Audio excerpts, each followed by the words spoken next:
ZNS Total Sports is brought to you by Fourth Terrace Diagnostic Center. Good evening, Bahamas. I'm Amajal Knowles with a look at sports. We start off tonight's sportscast on a somber note as the country buried one of its sporting icons earlier today in the person of boxing great Everett Oswald Ferguson Sr., better known to the Bahamian public as Elisha Obed. Obed began his amateur career at the age of 12 and went on to post an impressive 46-0 win-loss record with 16 knockouts before turning pro 2 years later. An impressive pro career highlighted by Obed's capturing of the World Boxing Council's light middleweight title in 1975 by defeating Miguel de la Oliveira, becoming the Bahamas' first and only world boxing champion. The funeral for the late boxer taking place this morning at the Golden Gates World Outreach International in Golden Gates.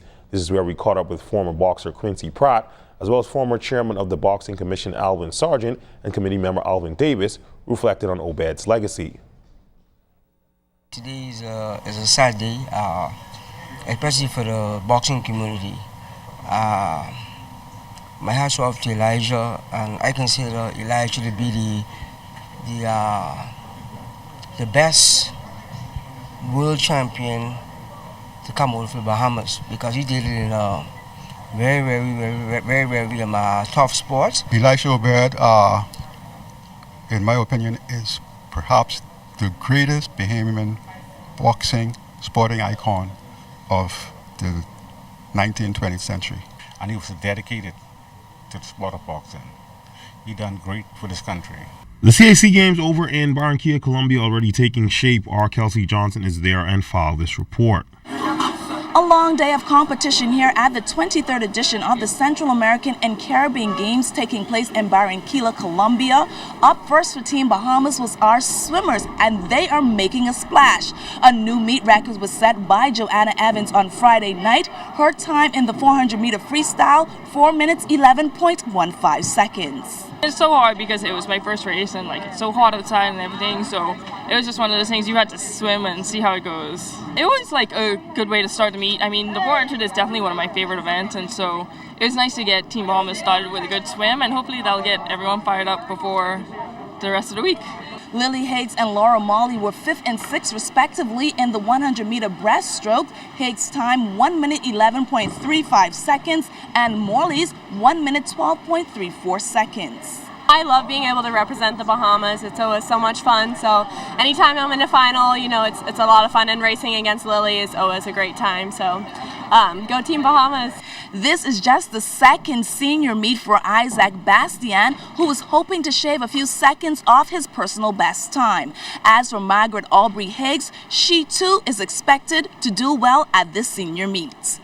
It's kind of nerve-wracking being a junior still, but at a senior meet like this. But I mean, I feel like I'm kind of controlling that better than I expected to. Went best time this morning, put me in a final tonight, so I'm excited for that. So swimming, being first is not really the worst. It's trying to do best so that the rest of the teams can follow up behind us. On behalf of my amazing and incredible cameraman, Ashley Taylor, and myself, Kelsey Johnson, we're here at the 23rd edition of the Central American and Caribbean Games being held in Barranquilla, Colombia. I'm Kelsey Johnson, ZNS Total Sports. And the Grand Bahama Regatta also getting underway last evening. Our Kimberly Mullings from our Freeport station fills us in with the rest of the details. A bad day sailing is 100 times better than a good day at work. The 3-day event began Friday with the E-Class Junior Sailing Race, some 10 sloops sailing in this year's Grand Bahama Regatta, and homecoming. During the opening ceremony Friday, Shavita Campbell, chairman of the local regatta committee, says this year was all about partnerships. This year we looked to embrace different and diversity of sponsorships. We have also engaged a number of other persons to bring regatta more to Grand Bahama, particularly the city of Freeport. And so we have some sponsors hailing all the way out of Exuma, some out of Andros. And of course we have Grand Bahama. And of course, we have West Palm Beach. GB Regatta features onshore activities and, of course, lots of local entertainment. Minister of Agriculture and Marine Resources, the Honorable Michael Pintard, commended the committee for all of their hard work. They have been working against the odds to popularize in Grand Bahama a sport that is already extremely popular elsewhere. And despite the difficulties faced over the years, they've soldiered on to attract a number of key sponsors. And of course, they've been able to attract the most important component of regattas, and that is the Bahamian sailors. Minister Pintard also noting the contributions of the Grand Bahama Regatta and Homecoming 2018 honoree, retiree of the Broadcasting Corporation of the Bahamas Northern Service, Janice Elizabeth Grant.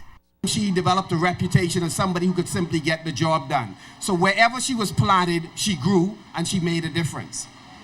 She's best known in Grand Bahama, of course, for the work she did over the years at ZNS, and of course, the role she has played in sailing.